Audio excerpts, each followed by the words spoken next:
Hey guys, alright? Welcome everyone. These 100 teenagers are about to be sent to Earth after an apocalypse to check if humans can still survive on it, but the planet has changed significantly since humanity last set foot on it. A girl named Clark is drawing Earth landscapes while sitting in a massive space station orbiting the blue planet. Clark narrates that 97 years ago, a nuclear war on Earth turned into a nuclear apocalypse that killed everyone and left the Earth covered in radiation. At that time, 12 different nations had space stations orbiting the planet, and these stations were combined to form a megastation called the Ark, which has been sustaining humanity ever since. Currently, humanity is waiting for Earth to become radiation-free so they can return to the surface, but this process is estimated to take another 100 years. Clark is revealed as a juvenile prisoner when guards enter her cell and try to put a metal bracelet on her. Clark narrates that on the Ark, there is zero tolerance for all crimes, and even minor offenses are punishable by death, unless the offender is under 18 years old, in which case they are imprisoned until they come of age. The death sentence is given through a process called floating, in which the offender is sent into space. Clark panics as the guards try to restrain her, but her mother, Abigail, arrives and tells her she's being sent to Earth. It's a chance for her to survive. Clark is sedated. Next, Clark wakes up in a landing pod along with 99 other juvenile delinquents, all wearing the metal bracelets. The Chancellor of the Ark, Jaha, speaks to them via video and makes it clear that they have been chosen for this mission to check the habitability of Earth because their status as criminals makes them expendable. The teenagers are not happy to hear this. However, he adds that if Earth is found to be habitable, they will have assisted in the discovery, and all their criminal records will be wiped clean. He adds that when they land on Earth, they must make their way to Mount Weather, an old military facility rumored to have enough food to sustain 200 people for a year. At this point, all the teenagers are behaving like teenagers and have completely stopped listening. A boy named Finn has left his seat and is floating around trying to impress girls like Clark. Others are following his lead. Sitting next to Clark is Wells, Jaha's son. Wells tells Clark that when he found out that juvenile delinquents were being sent to Earth, he committed a crime on purpose so he could join her, but Clark is not too happy to see him. Wells apologizes for causing Clark's father's execution, but she doesn't want to hear it. The landing pod parachutes are deployed, and two of the boys who were floating are thrown against the walls. Their fall destroys all the communication systems on board. They can no longer contact the Ark, but it is revealed that their bracelets are still transmitting their vital signs. The landing pod arrives on Earth. A boy named Bellamy is about to open the doors when Clark warns that the air might be toxic. Bellamy's sister, Octavia, meets him. Octavia was imprisoned just for being born because it is illegal to have more than one child on the Arkansas. Bellamy reveals that he is not a juvenile delinquent, but he infiltrated the landing pod just to take care of Octavia.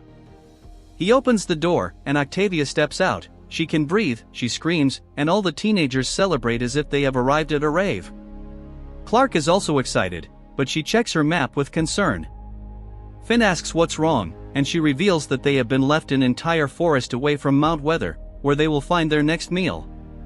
Wells and Clark start making a plan to go to Mount Weather, but as the children of government officials, no one is eager to listen to them. Bellamy and a boy named Murphy mock Wells for thinking he will be in charge on Earth just because his father is in charge on the Arkansas. Murphy attacks Wells and injures his leg. Finn intervenes to protect Wells.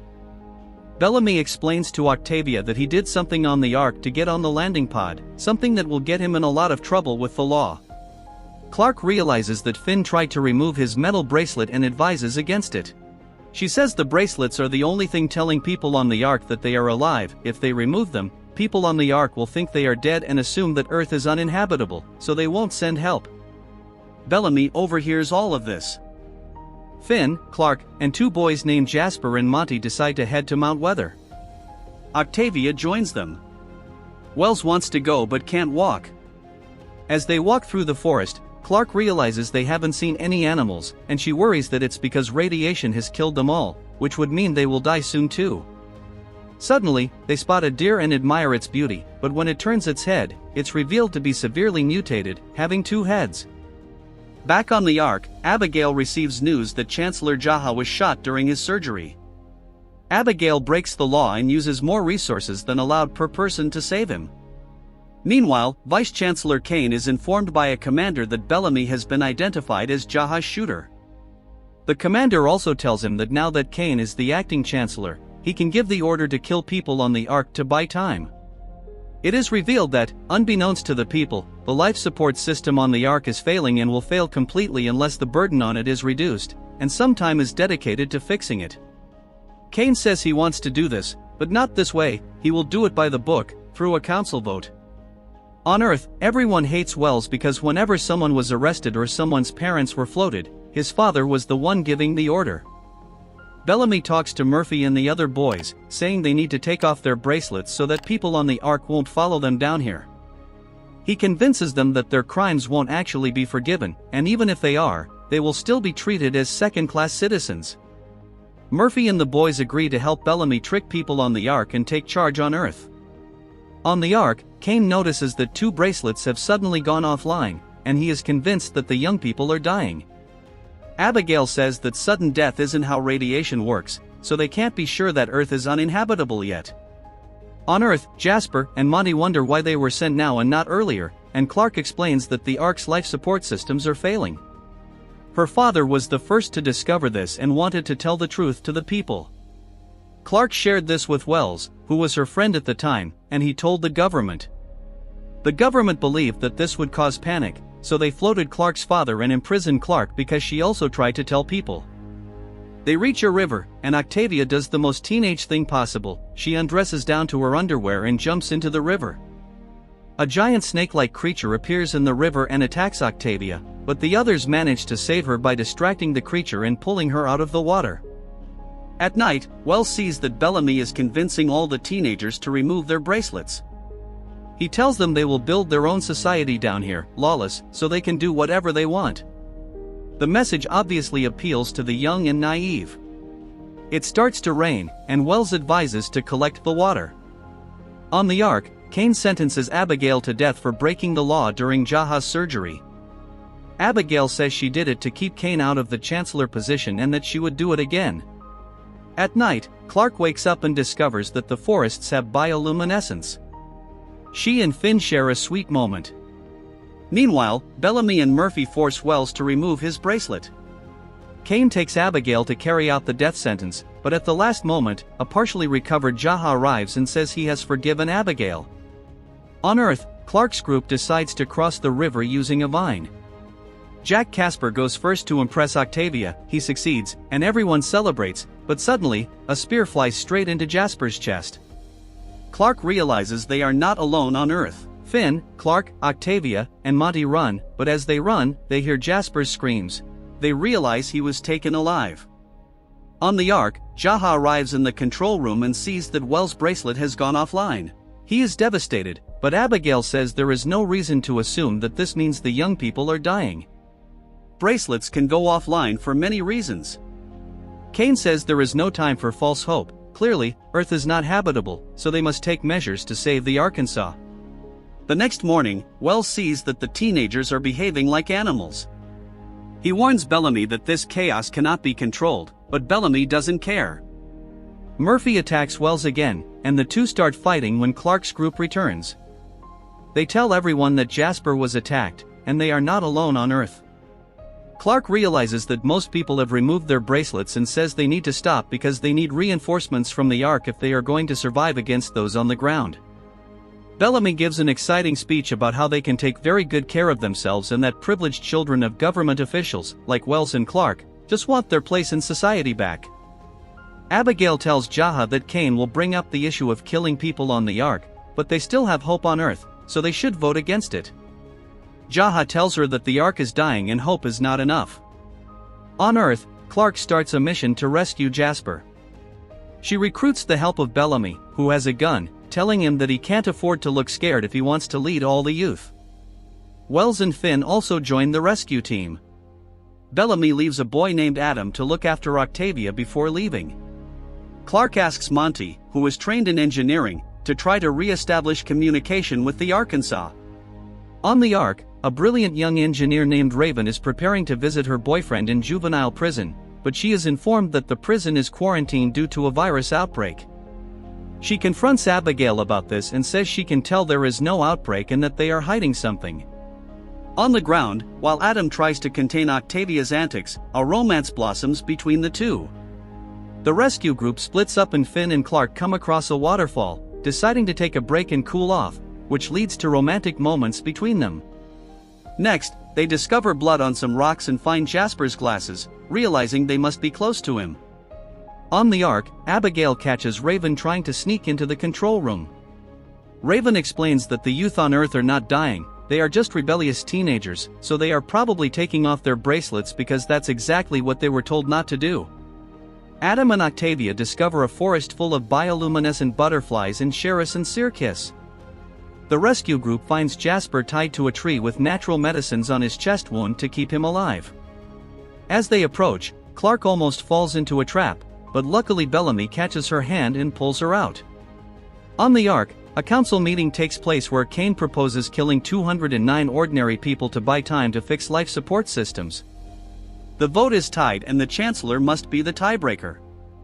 Jaha refuses to vote and, according to the law, this means the vote will be taken up again in 10 days. Jaha tells Abigail that she has 10 days to establish communication with the youth on Earth and prove that the planet is habitable, so that people on the Ark don't have to be killed.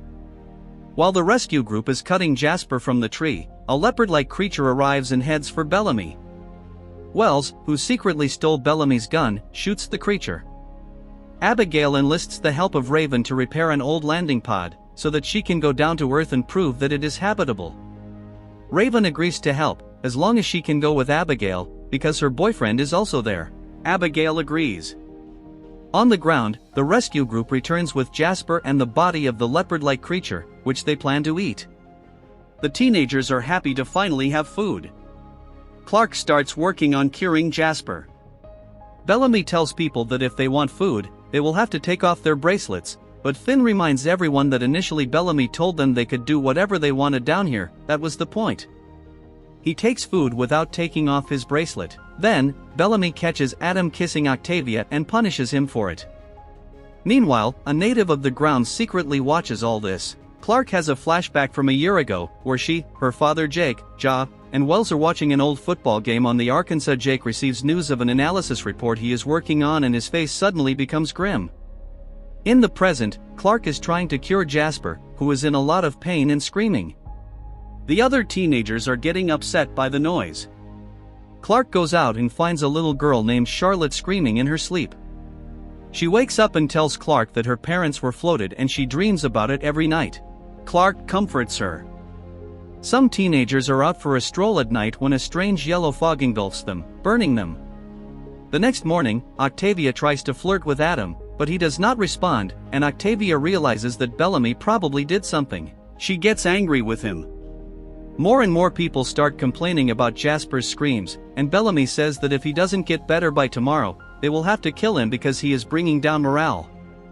Clark, Monty, and even Octavia call him an idiot, but Finn agrees that Jasper may be a lost cause. In the flashback, Jake shares with Abigail that the Ark only has a year of oxygen supply left. He tells her that people have the right to know this, so they can dedicate all minds to finding a solution, but Abigail argues that telling people will cause panic and anarchy. She tries to convince Jake not to make the information public because he will be floated, but he doesn't listen. Clark overhears all of this. In the present, Clark examines the herbs that the ground natives used to heal Jasper. She says that if they can find more of it, they might be able to cure Jasper.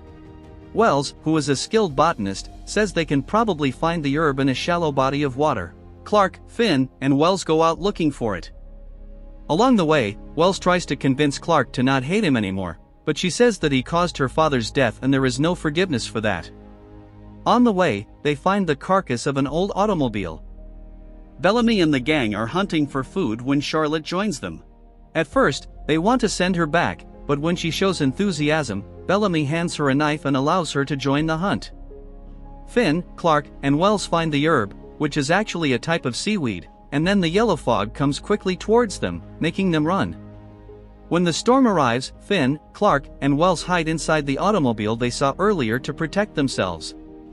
Bellamy and Charlotte hide in a cave, but Adam is caught in the fog and gets burned. In the flashback, Clark and Wells are playing chess, and she tells him what she overheard between her mother and father. She makes Wells promise not to tell his father, and he agrees. In the present, Finn finds booze in the car's glove compartment and the three share a drink. Charlotte screams again in her sleep, and Bellamy gives her some cryptic advice, saying she should face her demons while awake so they don't disturb her while she sleeps. In the automobile, a very drunk Clark demands that Wells explain why he betrayed her, but he just says that he made a mistake, which is not a good enough explanation for Clark. Back at the camp, people are locked inside the landing pod due to the fog outside, and Jasper's screams are upsetting everyone. Murphy gets up with the intention to kill Jasper, but Octavia and Monty lock the door to Jasper's cabin. In the flashback, Jake is recording a video message to tell people the truth, and Clark walks in. She says she wants to help, but Jake does not allow it. Just then, the authorities arrive and take Jake away. In the confusion, Clark tells him that she will find a way to warn people. In the present, the fog clears, and the group starts heading back to Jasper. On the way, Finn speaks to Clark and says that Wells clearly loves her, but he never gives a straight answer when it comes to her father's matter. He asks her if she's sure that Wells is the one who revealed her father's secret. She says he is the only one she told. Finn asks if he was the only one who knew and leaves Clark thoughtful. Bellamy finds Adam, and his entire body is burned and covered in blisters. He begs Bellamy to kill him. Clark arrives, observes Adam's body, and signals to Bellamy that nothing can be done. She grabs a knife and ends Adam's suffering. Bellamy respects Clark from that point on. They return to the camp, and Octavia is devastated to see Adam's decaying body. In the flashback, Abigail, Clark, Ja, and Wells watch as Jake gets floated. Before being floated, Abigail informs him that she will try to find refuge for people on Earth. In the present, Clark makes medicine with the seaweed and gives it to Jasper. She goes out and finds Wells digging a grave for Adam. She tells Wells that she has put two and two together and realized that it wasn't Wells who revealed her father's secret, it was her mother, because she was the only other person who knew. Wells admits he knew hating her mother would be a terrible feeling, so he let her hate him instead. He just wanted to protect her from the horrible truth. Clark apologizes and hugs him. Next, the medicine works and Jasper wakes up. Everyone is happy. Wells is on guard duty when he is joined by Charlotte. They are having a nice talk when Charlotte suddenly stabs Wells in the neck and slices off his fingers when he tries to reach for her. As he slowly dies, Charlotte tells him that his father gave the order to float her parents and she sees it in her dreams every night. The only way she can sleep is by slaying her demons, so she has to kill him. Next, Clark stands over Wells's grave. Finn arrives and tells her to be vigilant because it is possible that a ground native killed Wells. Clark discusses with Finn how Wells allowed her to hate him to spare her the pain of hating her own mother. She wishes there was some way to cause her mother the pain she has caused her. She has an idea. She asks Monty to take off his bracelet. On the Ark, Abigail panics, struggling with the idea that Clark could have died. Monty tells Clark that he is close to using the bracelets to create a communication device that will allow them to contact the Arkansas outside. Fear of Earth's natives spurred the teenagers to build a wall around their camp. Jasper and Octavia venture outside the wall. Jasper stumbles and sees a knife in Wells' fingers. On the Ark, Kane suspects that Abigail is making frequent trips to a specific part of the space station, where Abigail secretly has Raven work on the old landing pod. Abigail tells Raven that they need to finish repairs to the landing pod as quickly as possible. Raven says the only part they need is a pressure regulator and she knows where to get one on Earth. Jasper and Octavia share what they discovered with Bellamy and Clark. Clark says the knife is made from metal from his own landing capsule, meaning Wells' killer was not a native of Earth, but one of them. The knife has Murphy's initials on it, and Clark goes out to confront him, despite Bellamy trying to warn her against it. Clark accuses Murphy of killing Wells and all of the teens are easily convinced because Murphy has attacked Wells on several occasions before and also tried to kill Jasper. The crowd of teenagers decides that Murphy should be hanged. Clark tries to convince them that revenge is not justice, but they don't listen. Clark realizes she made a mistake. The crowd hangs Murphy and asks Bellamy to kick the bucket out from under him.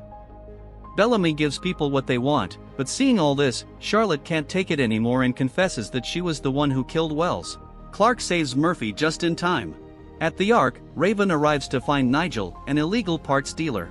She asks for a pressure regulator and Nigel says that in return Raven will have to sleep with someone Nigel owes a favor to. Raven doesn't accept the deal. Back on Earth, Murphy is outraged and demands that Charlotte be hanged like he was about to be. Bellamy, Clark and Finn are trying to find a way to calm the situation. Bellamy comes out and tries to calm Murphy down, but since he tried to execute Murphy, Murphy no longer respects his authority. He enters the tent, but Finn and Clark escape with Charlotte. At the Ark, Raven tells Abigail that she didn't get the pressure regulator from Nigel. Abigail meets with Nigel and gives him morphine in exchange for the role. Nigel accepts the deal. On Earth, Charlotte tries to hold Clark's hand, and Clark yells at her, reminding her that they are only trying to save her life and that doesn't mean she is forgiven for killing Wells. She is a murderer and should feel remorse. Finn takes the girls to an underground bunker he discovered earlier in the day. On the Ark, Nigel informs Kane of Raven and Abigail's deal with her, to gain her favor. Clark wakes up and discovers that Charlotte has disappeared. Charlotte is running through the jungle when Bellamy finds her. He tells her that he will save her, but Charlotte, consumed by guilt, says that she just wants to turn herself in. Bellamy tries to save her anyway, while Murphy and his group arrive looking for her.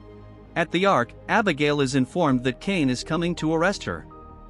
She tells Raven that she will distract Kane and orders her to leave the pod alone. As long as they can prove that the Earth is habitable, nothing else matters. On Earth, Bellamy arrives at a cliff, and Murphy and his group corner him, along with Charlotte. Finn and Clark arrive, and Murphy takes Clark hostage, demanding that Bellamy hand over Charlotte. Refusing to let anyone die because of her, Charlotte jumps off the cliff and kills herself. Enraged, Bellamy attacks Murphy and almost kills him, but Clark stops him. She says they need to stop living like animals and set some rules. They decide to banish Murphy from the camp. On the Ark, Abigail distracts Kane while Raven is launched into the landing pod. Kane arrests Abigail. On the ground, Monty finishes the communication device he is building, but when they test it, it doesn't work and burns out all the bracelets that were still active. Finn becomes extremely frustrated and starts breaking things in the hidden bunker. He tells Clark that it's over and that they are stuck alone on Earth. Clark says he won't be alone as long as she's around. The two then make passionate love. The next morning, Clark tells Finn that it wasn't just her trying to find comfort with someone, she really likes Finn. Finn responds with a joke. On the Ark, Abigail is in prison when Jaha arrives and tells her that she was released because the medical field is overwhelmed and doctors are needed. He shows her that the oxygen levels in the Ark are dropping drastically. He also informs her that Kane's plan to kill people to buy time has been approved by the council. Clark and Finn are sitting together under the stars when they notice a shooting star. Upon closer inspection, Clark realizes it's not a shooting star, but a landing pod.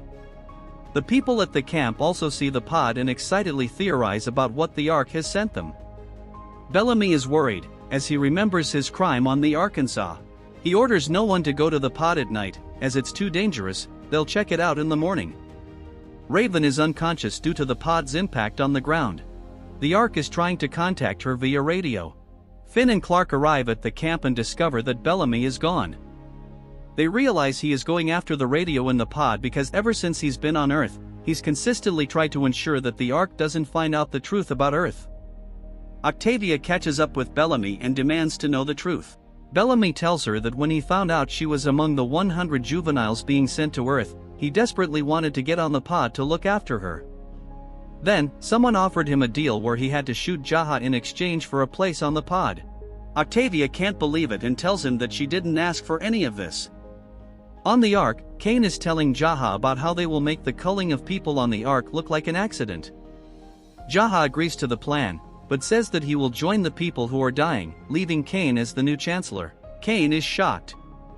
On the ground, Bellamy reaches Raven's pod and takes out the radio while she is unconscious. He throws the radio into the river. Raven finally wakes up and, at the same time, Clark arrives. Raven gets out and enjoys being on Earth. Finn arrives, and it is revealed that he is the boyfriend Raven was going to meet in juvenile prison. Clark watches awkwardly as the two lovers share a passionate kiss. Raven tells Clark that it was her mother who made this happen. She also informs them that they need to contact the Ark immediately, because if they don't, the council will proceed with the culling. Unfortunately, the radio is no longer there. Abigail calls Jaha a coward for joining the people who are dying and not staying behind looking for a solution. She goes to her room and takes out the old video message that Jake recorded. On Earth, Octavia is returning to the camp when she trips, falls, and is knocked unconscious. Clark and Finn catch up with Bellamy and demand to know where Raven's pod radio is. Raven tells them both that Bellamy is a wanted man for shooting Jaha, but she also reveals to Bellamy that Jaha is still alive. Clark tells Bellamy that this means he is not a killer, he's just a man who tried to protect his sister. She implores him to give them the radio. On the Ark, Abigail plays Jake's message for everyone to see and informs everyone about the culling. Bellamy has all the teenagers look for the radio in the river and they find it, but it would take too long to fix and they need to contact the Ark before the culling takes place. Raven comes up with an idea. On the Ark, people gather outside the Chancellor's office. Kane is worried there's going to be a riot, but to his and everyone's surprise, people actually start volunteering to join the culling. The volunteers include parents who want their children to survive and spouses volunteering so that their significant others might have a chance. Jaha admits that Jake was right, the truth has brought out the best in people. On the ground, Raven's plan turns out to be launching flares with enough power that they fly above the atmosphere and are seen by the Arkansas. Jaha still intends to join those being called, but Kane stops him. He says that people are stepping up for self-sacrifice because they have a leader like Jaha, in whom they trust and who inspires the well-being of their families. Kane is not that leader, they need Jaha going forward. The people volunteering for the culling say goodbye to their families, while on the ground, all the young people work on building powerful flare rockets. The culling takes place and it is a heart-wrenching spectacle. On the ground, the young people launch the flare rockets. Clark looks at them and wonders out loud whether one can wish on these kinds of shooting stars. Bellamy asks her what she would wish for, and she enviously looks at Finn and Raven. Octavia wakes up in the jungle and sees a native of Earth standing above her. On the Ark, Jaha and Abigail sit together and try to comprehend what has happened on the Ark that day. As they drink, they look out the window and see the flare rockets. Both are shocked and then realize that there is still hope on Earth.